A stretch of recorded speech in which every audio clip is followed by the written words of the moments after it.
Welcome to rhythm of learning. ഇന്നത്തെ ടോപ്പിക്സിന്റെ ക്ലാസ്സിലെ പ്രധാനപ്പെട്ട 3 ടോപ്പിക്കുകളാണ് പഠിക്കണേ. 3 ടോപ്പിക്കുകൾക്കും അതിൻ്റെതായിട്ടുള്ള ഇമ്പോർട്ടൻസ് ഉണ്ട്. അത് ഒന്ന് ഇക്കണോമിക്സിൽ നിന്നുള്ളതാണ്, ഒന്ന് കോൺസ്റ്റിറ്റ്യൂഷനിൽ നിന്നുള്ളതാണ്, ഒന്ന് സയൻസിന്റെ ഭാഗമാണ്.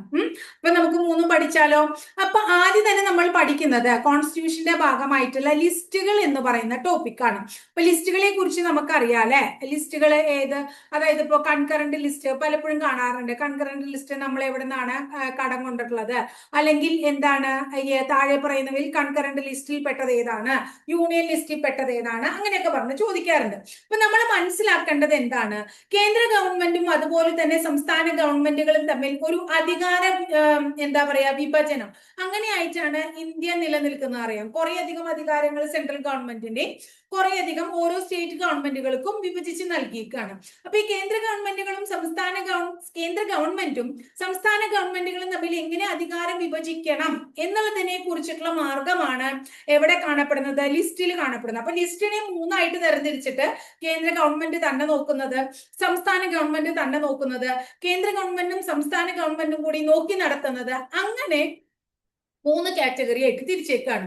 അപ്പൊ ലിസ്റ്റുകളെ നമുക്ക് എങ്ങനെ തിരിക്കാം? യൂണിയൻ ലിസ്റ്റ്, അതുപോലെ തന്നെ സ്റ്റേറ്റ് ലിസ്റ്റ്, അതുപോലെ തന്നെ കൺകറന്റ് ലിസ്റ്റ്, അങ്ങനെ 3ആയിട്ട് തിരിക്കാം. 3 കാറ്റഗറിയാണ്. യൂണിയൻ ലിസ്റ്റ് ആവുമ്പോൾ അതിന്റെ നിയമനിർമ്മാണം നടത്തുന്നത് ആരാണ്? സെൻട്രൽ ഗവൺമെന്റ് ആണ്. സ്റ്റേറ്റ് ലിസ്റ്റ് ആവുമ്പോൾ അത് ഓരോ സ്റ്റേറ്റ് ഗവൺമെന്റുകൾക്കുമാണ് അതിന്റെ നിയമനിർമ്മാണം നടത്താനുള്ള അവകാശം. കൺകറന്റ് ലിസ്റ്റ് ആവുമ്പോൾ സെൻട്രൽ ഗവൺമെന്റും അതുപോലെ തന്നെ സ്റ്റേറ്റ് ഗവൺമെന്റും കൂടി കാര്യങ്ങൾ നടത്തുന്നതിനെയാണ് കൺകറന്റ് ലിസ്റ്റ് എന്ന് പറയുന്നത്. ഈ ലിസ്റ്റുകളെ കുറിച്ച് ഇന്ത്യൻ ഭരണഘടനയിൽ ഏത് ഷെഡ്യൂളിലാണ് പറയുന്നത് എന്ന് ചോദിച്ചാൽ 7th ഷെഡ്യൂളിലാണ് പറയുന്നത്. 7th ഷെഡ്യൂളിൽ കൃത്യമായിട്ട് പറയുന്നുണ്ട്. ഇനി ഏത് ആർട്ടിക്കിളിലാണ് ഇതിനെ കുറിച്ച് പറയണേന്ന് ചോദിച്ചാൽ ആർട്ടിക്കിൾ 246 അപ്പോ 7ാമത്തെ ഷെഡ്യൂളില് 246 ആർട്ടിക്കിളിൽ ലിസ്റ്റുകളെ കുറിച്ച് പറയാണ്. ഈ ലിസ്റ്റുകൾ 3 തരമാണെന്ന് പറഞ്ഞു. ആദ്യം യൂണിയൻ ലിസ്റ്റിൽ ആദ്യം 97 എണ്ണായിരുന്നു ഉണ്ടായിരുന്നത്. ഇപ്പൊ അതിന്റെ എണ്ണം 100ആയിട്ട് കൂടിയിട്ടുണ്ട്. സ്റ്റേറ്റ് ലിസ്റ്റിൽ 66 കാര്യങ്ങളായിരുന്നു ഉണ്ടായിരുന്നത്. ഇപ്പൊ 61 എണ്ണേ ഉള്ളൂ.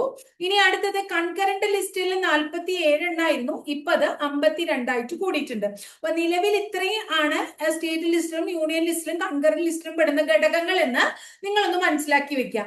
ഇനി state list, union list, concurrent list ഇത് എവിടുന്ന കടം കൊണ്ടേന്ന് ചോദിച്ചാൽ സ്റ്റേറ്റ് ലിസ്റ്റ് ആയാലും യൂണിയൻ ലിസ്റ്റ് ആയാലും നമ്മൾ കടമെടുത്തിരിക്കുന്നത് എവിടെ നിന്നാണ്? കാനഡയാണ്. രണ്ടും കാനഡയാണ്. എന്നാൽ കൺകറന്റ് ലിസ്റ്റ് എപ്പോഴും നമ്മളോട് ചോദിക്കാറുള്ളതാണ് ഓസ്ട്രേലിയയാണ്. എവിടെ നിന്നാണ്? ഓസ്ട്രേലിയ. കൺകറന്റ് ലിസ്റ്റ് എവിടെ നിന്നാണ്? ഓസ്ട്രേലിയ. ഇത്രയും കാര്യം പഠിച്ചു കഴിഞ്ഞാൽ ഇനി നമുക്ക് സ്റ്റേറ്റ് ലിസ്റ്റിന്റെയും യൂണിയൻ ലിസ്റ്റിന്റെയും അതുപോലെ തന്നെ കൺകറന്റ് ലിസ്റ്റിലും ഉള്ള കുറച്ച് കാര്യങ്ങൾ അല്ലെ ഏതൊക്കെയാണെന്ന് പഠിച്ചു വെക്കാം. പരീക്ഷയ്ക്ക് ചോദിക്കുകയാണെങ്കിൽ നമുക്കറിയണ്ടേ, പലപ്പോഴും ചോദിച്ചിട്ടുള്ളതാണ്. ക്രമസമാധാനം, അതുപോലെ തന്നെ വിദ്യാഭ്യാസം, എന്താ പറയാ, പിന്നെ ചോദിക്കാറുണ്ട് കൃഷി, അങ്ങനെയുള്ള കാര്യങ്ങളൊക്കെ ഏതിലൊക്കെ പെടുന്നു എന്നൊക്കെ പറഞ്ഞിട്ട് ചോദിക്കാറുണ്ട്. അപ്പൊ യൂണിയൻ ലിസ്റ്റ് ആകുമ്പോൾ നമുക്ക് മനസ്സിലാക്കാം ദേശീയ പ്രാധാന്യമുള്ള കാര്യങ്ങള്, വിദേശ രാജ്യങ്ങളുമായിട്ട് കണക്റ്റഡ് ആയിട്ടുള്ള കാര്യങ്ങള്, അങ്ങനെയൊക്കെ ആരായിരിക്കും നോക്കുണ്ടാവുക? സെൻട്രൽ ഗവൺമെന്റ് ആയിരിക്കും നോക്കുണ്ടാവുക. അപ്പോ വിദേശ കാര്യങ്ങള് അല്ലെ, വിദേശ കാര്യങ്ങൾ എന്നൊക്കെ പറയുമ്പോൾ അത് ഞാൻ പിന്നെയും കൂടുതൽ എഴുതണില്ല. വിദേശ കാര്യങ്ങൾ എന്ന് പറയുമ്പോ എന്താ പറയുന്നത്? ഇന്ത്യക്ക് പുറത്തുള്ള സ്ഥലങ്ങളിലേക്കുള്ള തീർത്ഥാടനങ്ങൾ പെടും, എയർലൈൻസ് പെടും, അതുപോലെ തന്നെ രാജ്യരക്ഷയുമായിട്ട് ബന്ധപ്പെട്ടിട്ടുള്ള കാര്യങ്ങൾ പെടും വിദേശത്ത്. പിന്നെ നമ്മുടെ ഇവിടുത്തെ പ്രതിരോധവുമായിട്ട് റിലേറ്റഡ് ആയിട്ടുള്ള കാര്യങ്ങൾ, അതൊക്കെ യൂണിയൻ ലിസ്റ്റിൽ പെടും. പിന്നെന്താണ്, നമ്മൾ സെൻസസ് ഒക്കെ നടത്തുന്നത് ആരാണ്? യൂണിയൻ ലിസ്റ്റ് ആണ്, യൂണിയൻ ആണ് അല്ലെ. അതായത് സെൻട്രൽ ഗവൺമെന്റ് ആണ്. അപ്പൊ സെൻസസുമായിട്ട് അത് അവരുടെ കൺട്രോളിലാണ്. അതുപോലെ തന്നെ പിന്നെന്താണ്, കറൻസി, അതുപോലെ തന്നെ നാണയങ്ങളുമായിട്ട് റിലേറ്റഡ് ആയിട്ടുള്ള കാര്യങ്ങള്, പിന്നെന്താ പറയാ, യുദ്ധം, സമാധാനം, അണുശക്തി, പിന്നെ ബാങ്ക്, അതുപോലെ തന്നെ റെയിൽവേ, അങ്ങനെയുള്ള കാര്യങ്ങളൊക്കെ, റെയിൽവേ പോലെ പിന്നെന്താണ്, തുറമുഖം, പോർട്ടുകള്, വിദേശകാര്യം, വിദേശ വ്യാപാരം, അങ്ങനെയുള്ള കാര്യങ്ങളൊക്കെ യൂണിയൻ ലിസ്റ്റിലാണെങ്കിൽ സ്റ്റേറ്റ് ലിസ്റ്റിൽ എന്താ പറയാ, പൊതുജനങ്ങളുടെ ആരോഗ്യം, ഓരോ സംസ്ഥാനത്തെയും പൊതുജനങ്ങളുടെ ആരോഗ്യവുമായിട്ട് റിലേറ്റഡ് ആയിട്ടുള്ള നിയമനിർമ്മാണങ്ങളും കാര്യങ്ങളും സ്റ്റേറ്റിൽ വരും. ആ സ്റ്റേറ്റിന്റെ ക്രമസമാധാനം അവരുടെ ചുമതലയാണ്. അവിടുത്തെ പോലീസ്, അതുപോലെ തന്നെ അവിടുത്തെ ജയില്, ഓരോ സ്റ്റേറ്റിലെയും ജയില്, അതുപോലെ തന്നെ അവിടുത്തെ നമ്മുടെ കൃഷി, അതുപോലെ ഗതാഗത സംവിധാനങ്ങള്, പിന്നെ തദ്ദേശ സ്വയംഭരണ സ്ഥാപനങ്ങള്, ഇതൊക്കെ ഏതിൽ പെടുന്നുണ്ട്? തദ്ദേശ സ്വയംഭരണം, ഇതുമായിട്ട് ബന്ധപ്പെട്ടിട്ടുള്ള കാര്യങ്ങളൊക്കെ ഏതിലാ പെടുക? സ്റ്റേറ്റ് ലിസ്റ്റിലാ പെടുക. പിന്നെ നമുക്ക് പറയാം ഓരോ സംസ്ഥാന ഗവൺമെന്റിന്റെയും കീഴിലുള്ള സ്റ്റേറ്റ് PSC ഉണ്ട്. അതുപോലെ തന്നെ പിന്നെന്താ, മൃഗസംരക്ഷണവുമായി ബന്ധപ്പെട്ടിട്ടുള്ള കാര്യങ്ങൾ, മൃഗസംരക്ഷണം, പക്ഷെ വന്യമൃഗം പക്ഷിമൃഗ സംരക്ഷണം എന്നൊക്കെ പറഞ്ഞിട്ട് വേറെ കൺകറന്റ് ലിസ്റ്റിലും പെടുന്നുണ്ട്. പിന്നെ എന്താണ്, മദ്യ നിരോധനം അല്ലെങ്കിൽ മദ്യ നിയന്ത്രണവുമായിട്ട് ബന്ധപ്പെട്ടിട്ടുള്ള കാര്യങ്ങൾ, ഇതൊക്കെ സ്റ്റേറ്റ് ലിസ്റ്റിലാ പെടുക.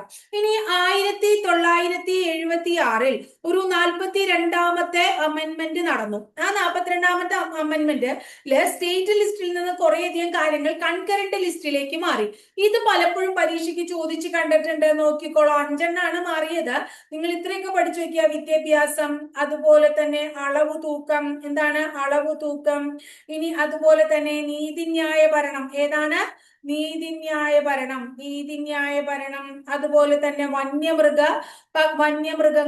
വന്യമൃഗം, പക്ഷി സംരക്ഷണം ട്ടോ, പക്ഷി സംരക്ഷണം, ഇതൊക്കെ തന്നെ ഏതിൽ പെടുന്നുണ്ട്? നമ്മുടെ കൺകറന്റ് ലിസ്റ്റിൽ പെടുന്നുണ്ട്. സോറി, അതന്നെ, അതായത് സ്റ്റേറ്റ് ലിസ്റ്റിൽ നിന്ന് കൺകറന്റ് ലിസ്റ്റിലേക്ക് മാറിയതാണ്. ഇനി ഇതൊന്നും കൂടാണ്ട് തൊഴിൽ സംഘടനകളില്ലേ, തൊഴിലാളി സംഘടനകള്, അതുപോലെ തന്നെ എന്താ പറയാ, പത്രം ആയിട്ട് ബന്ധപ്പെട്ടിട്ടുള്ള കാര്യങ്ങള്, പിന്നെ വിദ്യുത് ശക്തിയുമായിട്ട് ബന്ധപ്പെട്ടിട്ടുള്ള കാര്യങ്ങള്, പിന്നെന്താ പറയാ, വിവാഹമോചനം, പിന്നെ ജനനം മരണ രജിസ്ട്രേഷനുകള്, പുസ്തകങ്ങള്, അച്ചടിശാലകള്, അങ്ങനെയുള്ള കാര്യങ്ങളൊക്കെ ഏതിലാ പെടുക? കൺകറന്റ് ലിസ്റ്റിലാണ് പെടുക. ക്ലിയർ ആയോ? അപ്പോ കോൺസ്റ്റിറ്റ്യൂഷനുമായിട്ട് ബന്ധപ്പെട്ടിട്ടുള്ള ഒരു ടോപ്പിക്കാണ് നമ്മളിവിടെ പഠിച്ചത്. ഇനി സയൻസുമായി ബന്ധപ്പെട്ട് നമ്മളോട് ചോദിക്കാറുള്ളതാണ് കോൺകേവ് ലെൻസും കോൺവെക്സ് ലെൻസും, അല്ലെ? കോൺകേവും അതുപോലെ തന്നെ കോൺവെക്സും, ഈ രണ്ട് ലെൻസിൽ പ്രധാനപ്പെട്ട പ്രത്യേകതകൾ മാത്രം പഠിച്ചാൽ മതി. നമ്മളോട് ചോദിക്കാറുള്ളൂ ഹോട്ട് ടോപ്പിക്സ് എന്ന് പറഞ്ഞാൽ നമ്മൾ എത്രയും പ്രധാനമുള്ളത് അത് മാത്രം നമ്മൾ പഠിക്കുക. കോൺകേവിനെ കുറിച്ച് പഠിക്കുമ്പോൾ കോൺകേവിന് അവതല ലെൻസ് എന്ന പേരുണ്ട് എന്ന് പഠിക്കുക. അതുപോലെ തന്നെ വിവ്രജന ലെൻസ് എന്ന് പേരുണ്ട്. അവതല ലെൻസ്, വിവ്രജന ലെൻസ്. ഇതിന്റെ പ്രതിബിംബം മിഥ്യയും നിവർന്നതും ചെറുതുമായിരിക്കും. പഠിക്കണം, മിഥ്യ, അതുപോലെ തന്നെ നിവർന്നത്, അതുപോലെ തന്നെ ചെറുത് ആയിരിക്കും എന്ന് പഠിക്കാം ട്ടോ. ഇനി അടുത്തത് മധ്യഭാഗം ഇടുങ്ങി, അഗ്രം കട്ടി കൂടിയത്, അതാണ് ഏതെന്ന് പറയുന്നത്? നമ്മുടെ കോൺകേവ് ലെൻസ്. ക്ലിയർ ആയില്ലേ? ഇനി അടുത്തത് എന്താ പറയുന്നത്? കോൺകേവ് ലെൻസിന്റെ പ്രതിബിംബം, അത് പഠിച്ചു. ഇനി കോൺകേവ് ലെൻസുമായിട്ട് റിലേറ്റഡ് ആയിട്ട് ഇതിന്റെ ഉപയോഗങ്ങൾ ചോദിക്കാറുണ്ട്. അതായത് ഹ്രസ്വദൃഷ്ടിക്ക് വേറൊരു പേരെന്താ? മയോപ്പിയ. ഹ്രസ്വദൃഷ്ടി അഥവാ മയോപ്പിയ പരിഹരിക്കാൻ ഉപയോഗിക്കുന്നു കോൺകേവ് ലെൻസ്. ഇനി അടുത്തത്, വാതിലിലൊക്കെ സ്പൈ ഹോളില്ലേ മക്കളെ? നമ്മൾ ആൾക്കാർ പുറത്തുനിന്ന് ബെല്ലടിക്കുമ്പോ ആരാന്ന് അറിയാൻ വേണ്ടി നമ്മൾ സ്പൈ ഹോൾ ഘടിപ്പിക്കാറില്ലേ? ആ സ്പൈ ഹോളിൽ കോൺകേവ് ലെൻസ് ആണ്. അതുപോലെ തന്നെ ഗലീലിയൻ ടെലസ്കോപ്പില്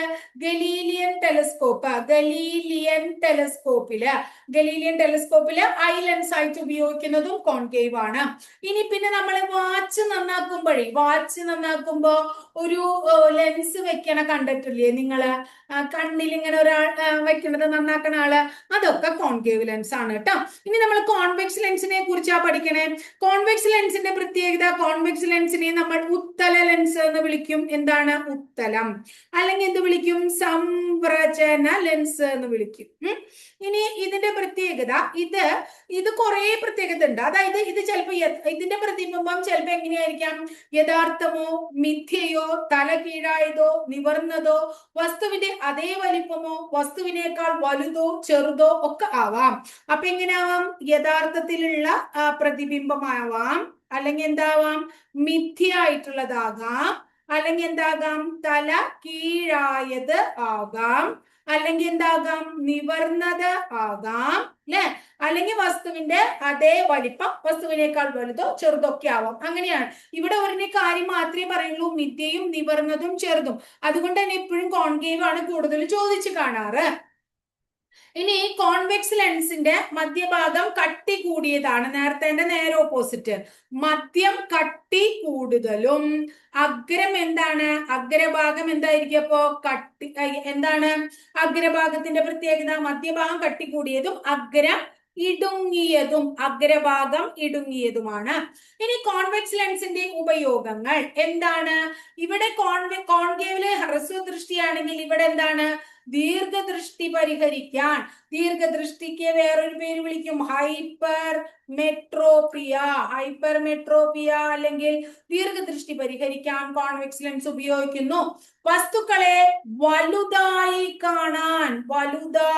കാണാൻ ഉപയോഗിക്കുന്ന ഹാൻഡ് ലെൻസിലൊക്കെ ഉപയോഗിക്കുന്നു.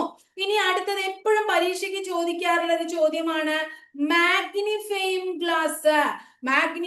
ഗ്ലാസ് ആയിട്ട്, അതുപോലെ തന്നെ ബേണിംഗ് ഗ്ലാസ് ആയിട്ടൊക്കെ ഉപയോഗിക്കുന്നു. മാഗ്നിഫൈയിങ് ഗ്ലാസ്, ബേണിംഗ് ഗ്ലാസ് ആയിട്ട് ഉപയോഗിക്കുന്നു. പിന്നെ മൈക്രോസ്കോപ്പ്, പിന്നെ അതുപോലെ തന്നെ ടെലിസ്കോപ്പ്, മൈക്രോസ്കോപ്പ്, ടെലിസ്കോപ്പ്. പിന്നെ എന്താ പറയാ, ടി വി ക്യാമറ. എവിടെയാണ് ടി വി ക്യാമറ? ക്യാമറയില്. പിന്നെന്താണ് projector, TV camera, projector, solar cell കേട്ടോ. അവിടെയൊക്കെ എന്ത് ഉപയോഗിക്കുന്നുണ്ട്?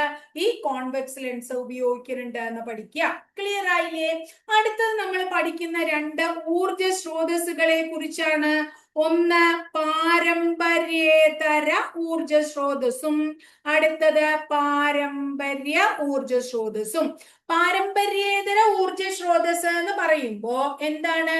ധാരാളം സമൃദ്ധമായിട്ടുള്ളതാണ്, ഒരിക്കലും തീർന്നു പോകാത്തതാണ് കേട്ടോ.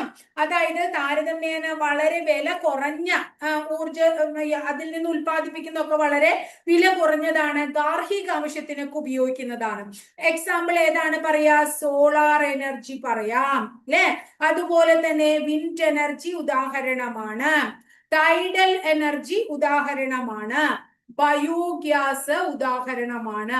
ഇതൊക്കെ പാരമ്പര്യേതര ഊർജ സ്രോതസ്സുകളാണ്. അപ്പൊ സാധാരണ ഗാർഹിക ആവശ്യങ്ങൾക്ക് ഉപയോഗിക്കുന്നതും എന്താണ്? സമൃദ്ധവും ഒരിക്കലും തീർന്നു പോകാത്തതും, അല്ലെ? അതുപോലെ തന്നെ വളരെ വില കുറഞ്ഞതുമായിട്ടുള്ള, എന്താ പറയുന്നത്, ഉൽപ്പാദിപ്പിക്കുന്ന ഇന്ധനങ്ങൾ വളരെ വില കുറഞ്ഞതുമായിട്ടുള്ളതാണ് പാരമ്പര്യേതര ഊർജ സ്രോതസ്സുകൾ. ഇവ ഉൽപ്പാദിപ്പിക്കുമ്പോൾ പാരമ്പര്യേതര ഊർജ സ്രോതസ്സുകൾ പ്രധാനമായും ഹരിത ഊർജമാണ് പ്രൊഡ്യൂസ് ചെയ്യുന്നത്. എന്താണ് ഹരിത ഊർജം? ഇനി പാരമ്പര്യേതര ഊർജ സ്രോതസ്സുകൾ എന്നാൽ വളരെ കാലമായിട്ട് നമ്മൾ ഉപയോഗിച്ചു വരുന്ന ഊർജ സ്രോതസ്സാണ്. പരിമിതമാണ്, എപ്പോ വേണമെങ്കിലും തീർന്നു പോകാവുന്നതാണ്. ഇതുവഴി ഉൽപ്പാദിപ്പിക്കുന്ന ഇന്ധനങ്ങൾക്ക് താരതമ്യേന വളരെയധികം വില കൂടുതലുമാണ് കേട്ടോ. ഇവിടെ നമ്മൾ ഹരിത ഊർജമൊന്നുമല്ല ഉൽപ്പാദിപ്പിക്കുന്നത്.